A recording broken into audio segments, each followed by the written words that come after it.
Well, welcome back, everyone, to our Crossroads Church small group ministry, and we are continuing our journey through the book of Revelation. And now what we're doing in these sessions is we are explaining questions that have come from your very groups, by and large, one way or the other.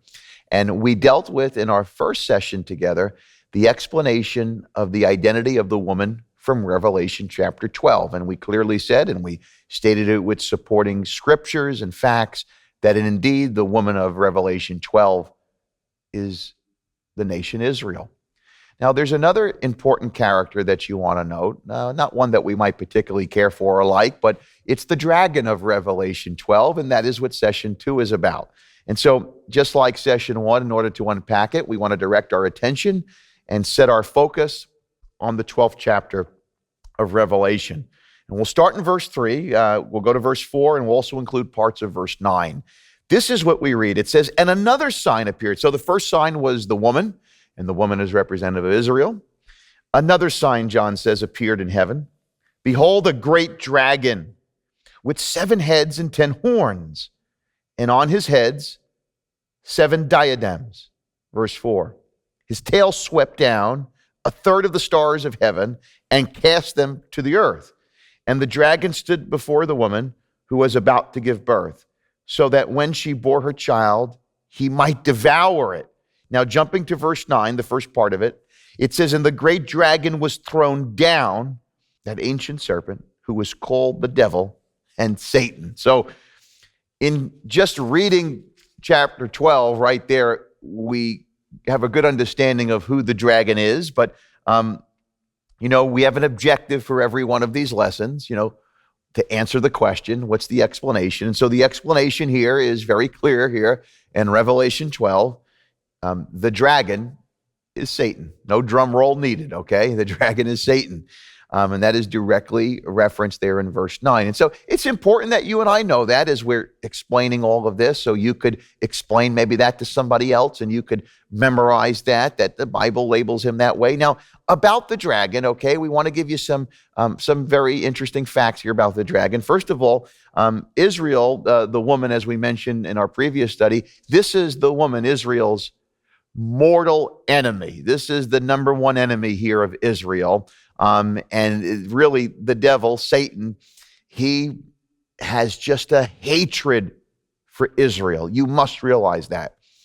And it should come of no surprise when you see people in the world, whether it be politics here or around the world or the nations, their outright hatred for evil has demonic roots. That is why it is very important for a believer in Jesus Christ to have a pro-Israel position, a pro-Israel worldview, because it's demonic, it's satanic to hate Israel. And we must see that that's the root of that. Let's be very clear about it, okay? There it is.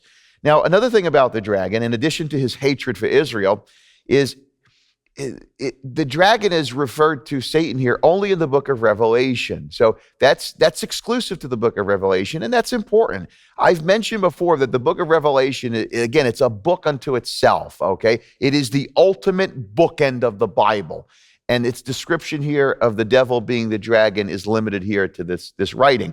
Also, the dragon is referenced as being red in color, and red in the book of Revelation clearly here symbolizes bloodshed and disaster, destruction. And so those are not nice things to accompany your name, but that is described here for the dragon. Now, let's talk about the 7 heads. What does that mean, okay? Because that could be a whole lesson inside itself. Let's break it down here, and I'm going to read this to you, and we'll flash this on the screen as well so you could see it. So here it is.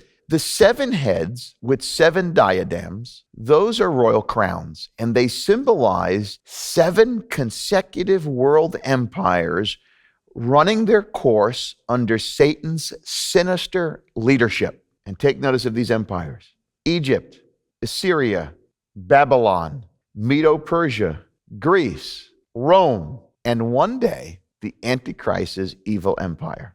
See, since the fall in Genesis, the devil has ruled. He's been allowed to rule. He's the prince of this air, the Bible tells us. But that will one day come to an end. And when the seven trumpet sounds, that's when it's going to begin to truly unravel, not only for the Antichrist, but also for Satan himself. And so keep that in mind about the dragon, that attire that he has on his head, that crown he has on his head, what that symbolizes.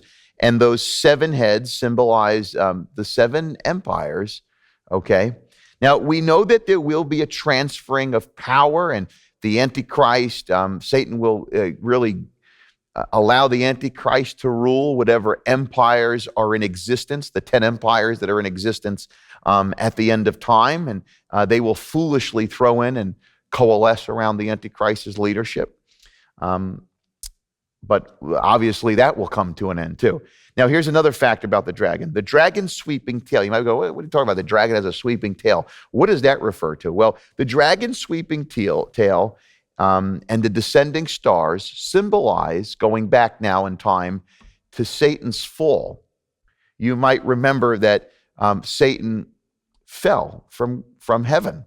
And that is listed for us in Isaiah chapter 14, verses 12 through 15, and Ezekiel chapter 28, verses 12 to 17, the fall of Lucifer. And with him, we're told in the scriptures that he took a percentage of angels with him, and that's the sweeping of the tail, that he takes these angels with him. The stars represent angels, okay? Now, another factor about the dragon that you want to take notice of. The dragon and Michael, the archangel, they will have a battle, and the devil, the dragon, will suffer defeat. It's really not much of a battle. Michael's going to, really put a whooping on him, as the saying goes.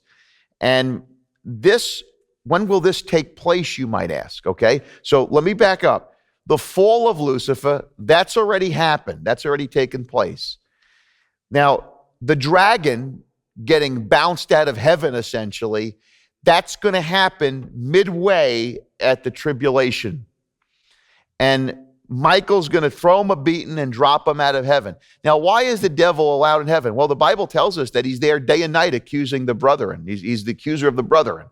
And so Michael's going to essentially bounce him out of heaven like a bouncer, okay? He's going to bounce him right out of heaven. And now the devil will come to the earth. Now, there's going to be a celebration, because that is going to symbolize that we are getting close to the end, about 3.5 years close to the end, okay? Now, I want to read to you, it's not in your notes, but I want to read to you from Revelation chapter 12.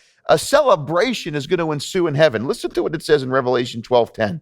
This is after Michael, it says a war arose in verse 7, but now jumping to verse 10, after Michael throws him down to the earth and his angels with him. This is what it says in verse 10. And John says, I heard a loud voice from heaven saying, now the salvation and the power of the kingdom of our God and the authority of his Christ have come. For the accuser of the brothers has been thrown down, who accuses them day and night before God. And they have conquered him by the blood of the Lamb and by the word of their testimony. For they have loved not their lives even unto death. Very powerful there. A celebration ensues. Now, as the devil is thrown down to earth, the dragon then, the devil, will attempt to attack the Jewish people in 3 specific ways. But all 3 attempts will fail because of God's covering. And so once the dragon is thrown to earth, at that midway point, who does he pursue? He pursues Israel, the remnant. And the remnant then will flee, as we read and we saw last week. And so that's the dragon. Now, what's the expectation for you and I as we close? It's this. First, 3 things. Let us realize that the enemy opposes our obedience at every turn. The same way the enemy opposed Israel here in Revelation chapter 12, and the same way the enemy has been present in all 7 of those consecutive world empires, especially one day in the empire to come of the Antichrist, is the same way he opposes every believer today. The enemy opposes our obedience at every turn. That's why you should not be downtrodden if you walk with God and then all of a sudden maybe you take a step back because you fell into temptation. or you're tempted and you think, what's going on here? You have to realize it has always been a part of the enemy's scheme, literally from day one, to oppose the people of God at every turn of their obedience. We saw it with the nation of Israel, and we see it in our own hearts and our own lives. Expectation number 2, under no circumstances should we waver in our faithfulness to God, because He and we will ultimately be victorious over this evil reign of the dragon, of Satan, as portrayed here in Revelation 12. And then finally, this last expectation, God is always faithful to provide for His people. The same way He provided for Israel in the tribulation is the same way He will provide for you and me in our times of testing as well. Oh, the dragon is very powerful. He fell once, Lucifer fell once, and he will fall again. Michael will bounce him out of heaven, and he will come down in a state of desperation and look to wreak more havoc, and Israel will flee, but one day Israel and you and I will be victorious over the evil one. Until that day, let us again remember to be steadfast in our commitment, immovable because of the Lord Jesus Christ. And so we know here now the explanation of Revelation 12 in full now. From session 1, the woman is Israel, the dragon is Satan. But a constant theme we see in Revelation 12, God is faithful. He's faithful because Jesus Christ, once again, along with His promises and His word, is the same yesterday, today, and forevermore. Let us walk in the confidence of those promises. God bless you, and we'll see you next time.